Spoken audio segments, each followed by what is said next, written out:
गीत संगीत को भारतीय फिल्मों की जान कहा जाता है, लेकिन इन गीतों को शब्दों का लिबास पहनाकर अमर कर देने वाले गीतकार की उतनी चर्चा नहीं होती जिसके कि वो हकदार होते हैं। आज ऐसे ही एक गीतकार की कहानी आपके सामने लेकर आए हैं और इस गीतकार का नाम था हसरत जयपुरी। ऐसा कहा जाता है कि एक रात हसरत फुटपाथ पर सो रहे थे और उसी फुटपाथ पर एक गरीब मजदूर मरा पड़ा था।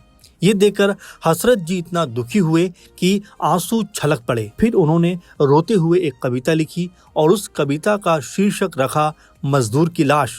कुछ दिनों के बाद हसरत जी ने यही कविता एक मुशायरे में पढ़ी।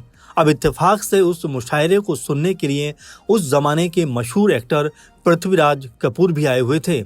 हसरत जयपुरी की कविता मजदूर की लाश पृथ्वीराज कपूर को बहुत पसंद आई और उन्होंने अपने बेटे राज कपूर को सलाह दी कि वो हसरत जयपुरी से मिलें। उन दिनों राज कपूर अपनी आने वाली फिल्म बरसात को लेकर बिजी थे। आइए हसरत की जिंदगी से जुड़े तमाम पहलुओं पर नजर डालते हैं कि कैसे उनका फिल्मी सफर शुरू हुआ। हसरत की शुरुआती जिंदगी। 3 भाई और 2 बहनों में सबसे बड़े इकबाल हुसैन उर्फ हसरत जयपुरी के पिता नाजिम हुसैन फौज में थे। हसरत जयपुरी की छोटी बहन बिल्किस की शादी संगीतकार सरदार मलिक के साथ हुई थी। आज के दौर के नामी संगीतकार अनु मलिक सरदार मलिक के ही पुत्र हैं, यानी रिश्ते में हसरत जयपुरी अनु मलिक के सगे मामू थे। हसरत जयपुरी की दूसरी बहन जुबेदा का बेटा मजहर टीवी एक्टर हैं। हसरत जयपुरी के दोनों भाई मुमताज हुसैन और इकराम हुसैन उनकी बहनों से छोटे थे। इकराम हुसैन की मौत बहुत कम उम्र में ही हो गई थी। 15 अप्रैल 1922 को जयपुर के 4 दरवाजा चौकड़ी रामचंद्र जी की मोहल्ले में इकबाल हुसैन का जन्म हुआ। इकबाल हुसैन उर्फ हसरत जयपुरी की उम्र कोई बहुत ज्यादा नहीं थी जब उनके पिता नाजिम हुसैन की मौत हो गई। हसरत जयपुरी और उनके सभी भाई बहनों को उनकी मां ने पाला। हसरत जयपुरी को लिखने की खूबी अपने नाना की संगत से मिली थी। उनके नाना का नाम फिदा हुसैन फिदा, जो अपने दौर के नामचीन शायर भी रहे।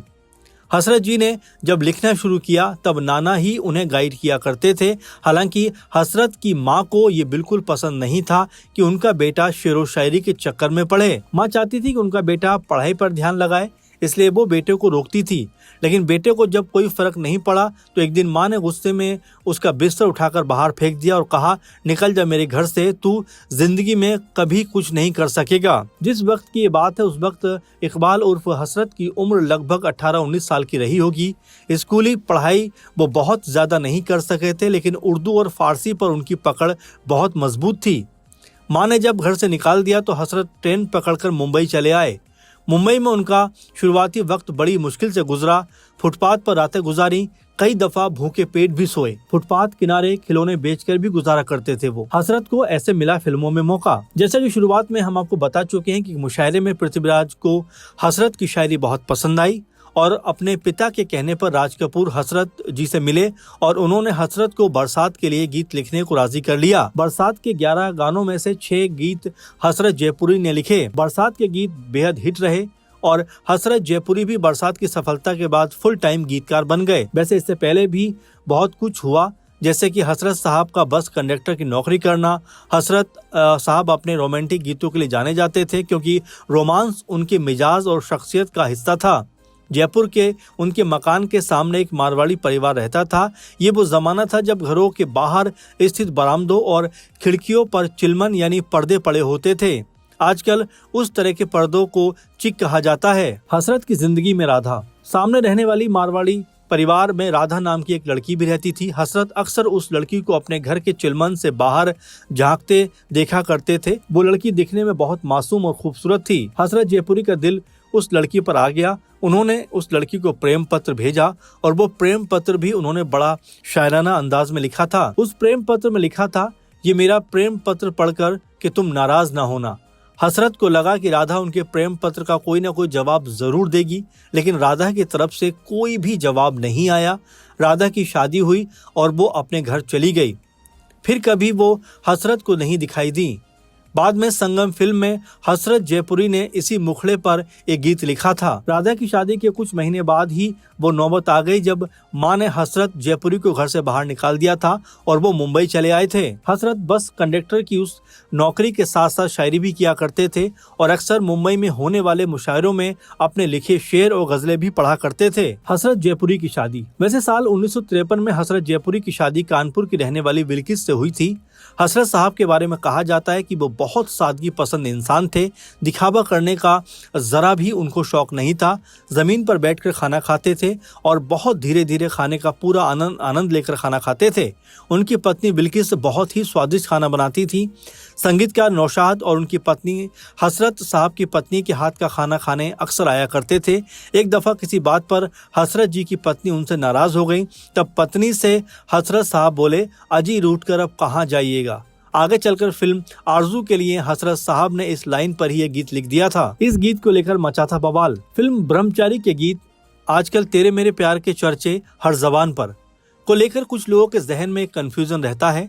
कंफ्यूजन ये कि इस गीत को शैलेंद्र ने लिखा या हसरत जयपुरी ने।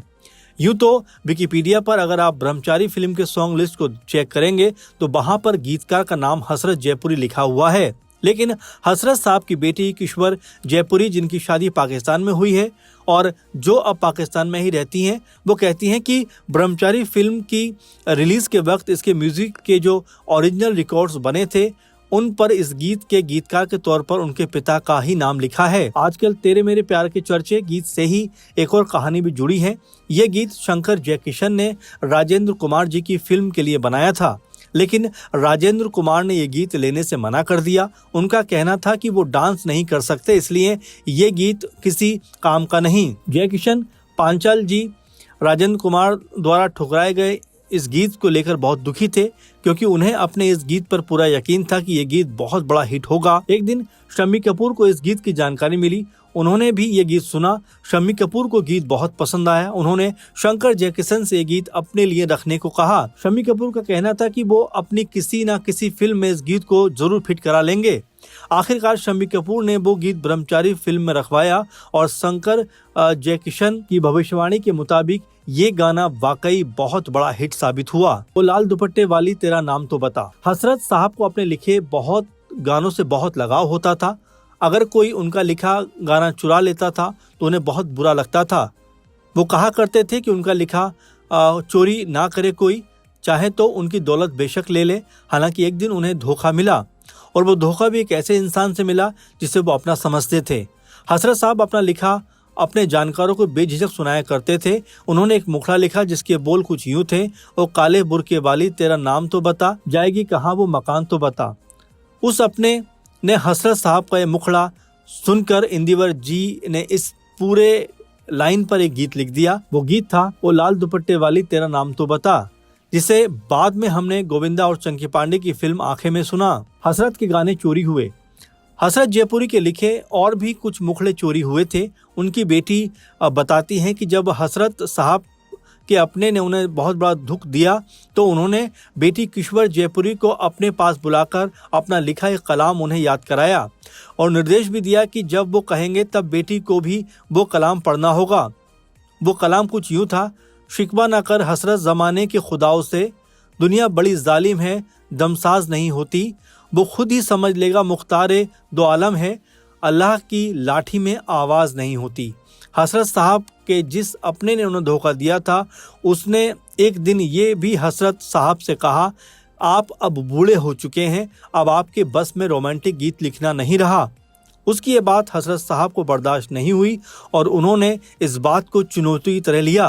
हसरत ने राज कपूर से क्या मांगा। राम तेरी गंगा मैली का संगीत रविंद्र जैन कंपोज कर रहे थे।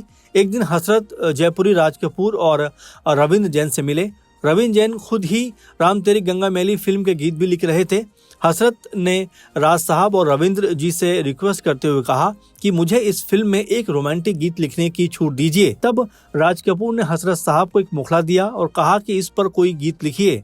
हसरत साहब ने उस मुखड़े पर गीत लिखा और जब राम तेरी गंगा मैली रिलीज हुई तो हसरत का लिखा हुआ ये गीत सुपर डुपर हिट हुआ। उस गीत के बोल थे, सुन साहिबा सुन प्यार की धुन, मैंने तुझे चुन लिया तू भी मुझे चुन। जब जयकिशन जी की मृत्यु हुई तब हसरत साहब का दिल बुरी तरह से टूट गया। जयकिशन जी न सिर्फ उनके जोड़ीदार थे बल्कि बहुत अच्छे दोस्त भी थे। जयकिशन जी का बहुत जल्दी इस दुनिया से चले जाना हसरत के लिए किसी तगड़े झटके से कम नहीं था। जयकिशन जी को ताउम्र हसरत साहब याद करते रहे और उन्हें कभी नहीं भुला सके। हसरत साहब जयकिशन जी को प्यार से जय पुकारा करते थे। जयकिशन जी जब दुनिया से चले गए तब हसरत जयपुरी ने उनको याद करते हुए एक कविता रिकॉर्ड की थी। वो कविता कुछ यूं थी: मेरे बिछड़े हुए साथी, मेरे मनचाहे सनम, हसरतें उड़ नहीं सकती, उन्हें परवाज तो दो। तुम कहाँ कौन सी मंजिल पर रहा करते हो, तुम जहाँ भी हो खुदा के लिए आवाज तो दो, आवाज तो दो। हसरत जयपुरी जी का निधन। 70 के आखिरी सालों में हसरत जयपुरी जी फेशियल हर्पिस नामक एक बीमारी से पीड़ित हो गए। इलाज से लेकर तमाम तरह के उन्होंने ट्रीटमेंट किए और वो बीमारी से काफ़ी हद तक ठीक भी हो गए, लेकिन हसरत साहब की स्थिति फिर पहले की तरह सामान्य नहीं रह सकी। उनकी बेटी कहती हैं कि वो हर रात उठकर अपने पिता को देखती थीं, ये जानने के लिए कि वो सही सलामत तो हैं। उस बीमारी ने हसरत जयपुरी को बहुत परेशान किया और आखिरकार 17 दिसंबर 1999 को हसरत जयपुरी ने हमेशा के लिए इस दुनिया को अलविदा कह दिया। फिलहाल अपने करियर में हसरत जयपुरी ने रिकॉर्ड 63 संगीतकारों के साथ काम किया। राजस्थान सरकार ने हसरत जयपुरी साहब को राजस्थान श्री व राजस्थान रत्न पुरस्कारों सम्मानित भी किया। जयपुर स्थित हसरत साहब के पुश्तैनी मकान फिरदौसी मंजिल तक जाने वाली सड़क का नाम भी हसरत जयपुरी मार्ग रखा गया। फिलहाल कैसा लगा आपको हसरत जयपुरी की जीवन से जुड़े तमाम किस्सों का ये सफर? अगर आप भी किसी कलाकार के बारे में कुछ जानकारी चाहते हैं, उस पर प्रोग्राम देखना चाहते हैं तो जरूर कमेंट करके बताइए। और फिलहाल इस तरह से हमारे साथ जुड़े रहिए, क्योंकि हम ऐसे भूले बिसरे जो कलाकार रहे हैं बॉलीवुड इंडस्ट्री के, उनके ऊपर तमाम तरह के प्रोग्राम लेकर आ रहे हैं। तो अपना जो स्नेह है, अपना जो प्यार है हमारे साथ ऐसे बनाए रखिए। फिलहाल के इस प्रोग्राम में इतना ही।